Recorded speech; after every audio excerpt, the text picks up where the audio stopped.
Salut, c'est Igloo sur topmusic.fr avec Cédric Simonin. Bonjour Cédric. Bonjour Eric. Vous êtes prêt, tout va bien? Je suis prêt. On est parti pour Igloo avec Maxime Langlais.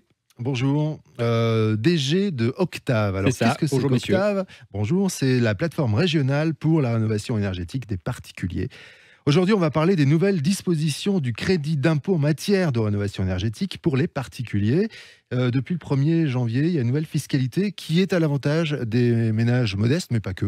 On va parler de tout ça avec Cédric Simonin. Mais auparavant, je vous rappelle quand même qu'il y a une montre à gagner dans cette émission. Pour chaque émission, une montre Top Music Pierre Laignier à remporter. Il suffit de partager l'émission sur le Facebook, la page Facebook Igloo On Air. Et parmi ceux qui ont partagé, on fera un tirage au sort.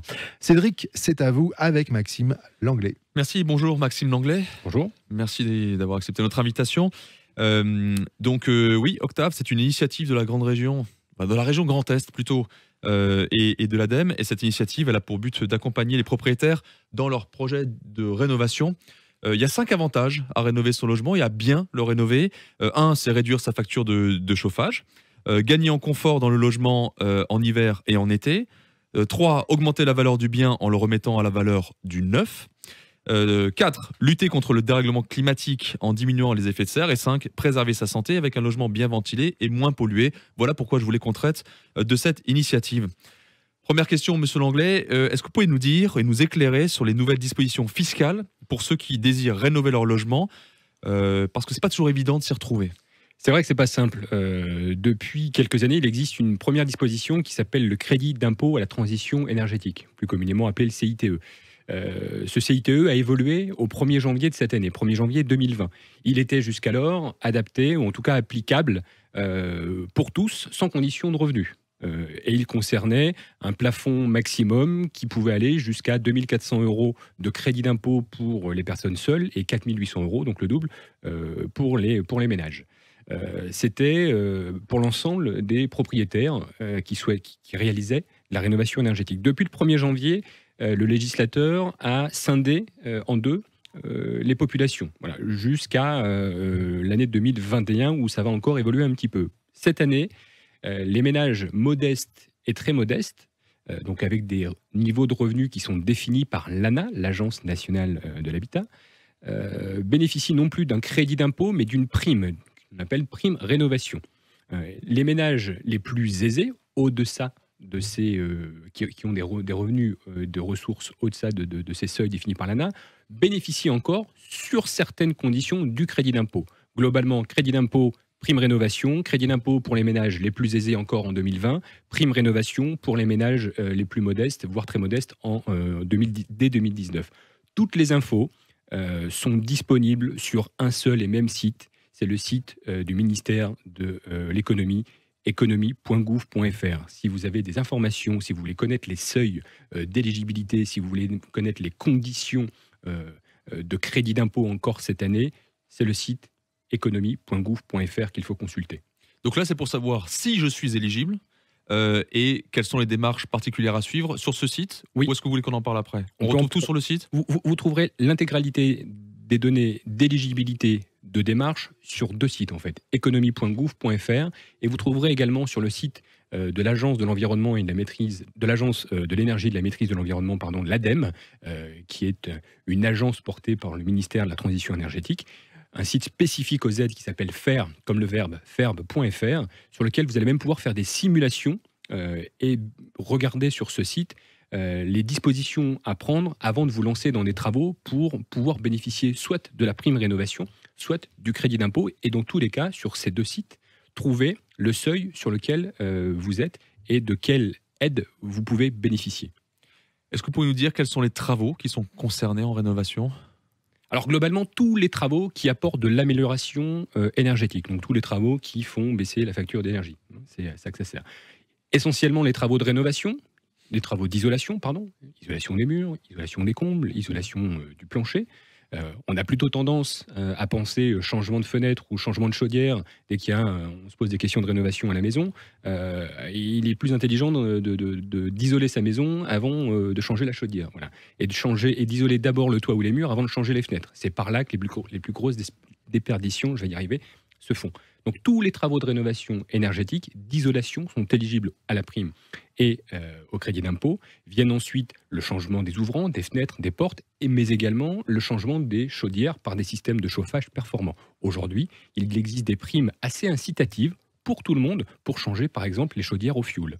Il existe en France des primes coup de pouce qui sont variables là aussi selon les niveaux de revenus, mais aujourd'hui, typiquement, si vous êtes un revenu modeste, très modeste, vous pouvez bénéficier jusqu'à 4 000 € d'aide pour le changement d'une chaudière au fioul. Si vous êtes un ménage aisé, en tout cas hors seuil modeste, ça doit être 40 000 € pour un ménage de 4 personnes, enfin pour une famille de 4 personnes. C'est à minima 2 500 €. Et c'est cumulatif avec des tas d'autres aides dont on pourra parler après. Et le crédit d'impôt donc? Oui, et évidemment le crédit d'impôt. À partir du moment où j'ai décidé de faire mes travaux de rénovation, j'ai combien de temps pour réaliser mes travaux et bénéficier toujours de ces aides? Alors le législateur dit vous avez un délai raisonnable à respecter pour réaliser vos travaux. Si vous signez un devis avec un artisan chauffagiste en 2020, qu'est-ce qu'un délai raisonnable pour réaliser vos travaux à partir du moment où vous avez déclaré ces travaux sur votre déclaration de revenus 2020? On peut imaginer que dans les 18-24 mois qui suivent, qui sont des délais raisonnables pour faire les travaux, vous serez encore éligible. Donc vous n'aurez pas à rembourser. Maintenant, si vous mettez 5 ans après la signature du devis à faire les travaux, le législateur pourra, on imagine, vous réclamer le crédit d'impôt que vous avez touché et pour des travaux que vous n'avez pas encore réalisés. Parce que le crédit d'impôt, c'est pour l'année qui arrive. Alors, rapidement, même si on fait les travaux 2 ans après. Vous faites votre déclaration sur l'année sur laquelle vous avez fait les travaux et vous bénéficiez du crédit sur l'année d'après, au moment où vous recevez votre avis d'imposition. Voilà. Et c'est toute la problématique d'ailleurs des aides, c'est qu'aujourd'hui les aides publiques, quelles qu'elles soient, vous n'en bénéficiez qu'une fois que vous avez fait vos travaux. Voilà. C'est incitatif d'une certaine manière, mais ça ne permet pas de démarrer les travaux. Et c'est pour ça qu'Octave a été créé, pour permettre le démarrage des travaux, pour avancer les aides et payer en avance les aides et les certificats d'économie d'énergie, les primes rénovation auxquelles vous avez le droit dès lors que vous faites des travaux de rénovation énergétique. Voilà, pour ne pas dépenser son argent avant, bien sûr, pour ne pas avancer la trésorerie, tout simplement. Mais généralement, il faut avoir un petit peu de moyens ou un petit peu d'économie pour faire des travaux. C'est bien souvent ce qui nous manque. Et on peut se dire, effectivement, j'ai des aides qui vont arriver après, sauf qu'après, il faut d'abord que je fasse mes travaux, que je paye mes factures avant pour pouvoir aller, sauf à trouver un artisan qui accepte d'être payé après. Moi, j'en connais pas. Octave est là également pour mettre à disposition ou pour trouver des solutions pour avancer ce financement. Alors, de manière assez concise, parce que le temps court. Et je parle beaucoup. On estime que la rénovation permet d'augmenter la valeur du bien. Est-ce que concrètement, on aurait des chiffres qui permettent de dire qu'effectivement, on a une augmentation de la valorisation des biens? Oui, il y a des chiffres. Il y avait un notaire qui était à ma place tout à l'heure. Les notaires, la Chambre nationale des notaires a mené une étude qui s'appelle la valeur verte. Si vous allez sur notaire.fr, vous recherchez valeur verte des logements. Il y a une étude qui montre globalement que chaque saut de classe énergétique, quand vous passez d'une étiquette D à une étiquette C ou d'une étiquette C à une étiquette E sur votre DPE, le bien prend en moyenne nationale 10%. D'accord ? Cette étude nous montre que sur le Grand Est, un bien rénové qui dispose d'une étiquette A ou B, sur le Grand Est, se vend jusqu'à 11% plus cher qu'un même bien qui serait sur une étiquette D. Donc oui, on sait, les agents immobiliers nous le disent, les notaires nous le prouvent, que chaque saut de classe énergétique augmente la valeur du bien. Et pas qu'un peu, du coup. Et c'est pas qu'un peu. 10% par saut de classe énergétique, ça commence à être significatif, sachant que des travaux bien menés, vous faut au moins sauter deux classes d'étiquette énergétique. J'ai encore une petite question. Ouais, alors, je demande à M. Langlais d'être concis, mais c'est difficile. Ah ouais. Ouais, c'est des sujets passionnants. C'est passionnant. Ouais. Je pense que les logements non rénovés vont faire l'objet dans le futur d'une fiscalité beaucoup plus lourde pour inciter les propriétaires à faire ces travaux. C'est de la prospective, mais vous en pensez quoi? Je pense qu'aujourd'hui, on ne peut plus se permettre de mettre sur le marché des passoires thermiques. On paye l'énergie très très cher, on est très dépendant, la France est très dépendante de l'import en énergie fossile. Il y a une loi qui s'appelle la loi de transition énergétique à la croissance verte qui vise une neutralité à l'horizon 2050. Donc fatalement, on va devoir, et on va y arriver, à ce système de bonus-malus pour venir sanctionner, entre guillemets, la vente de biens qui sont aujourd'hui des passoires thermiques.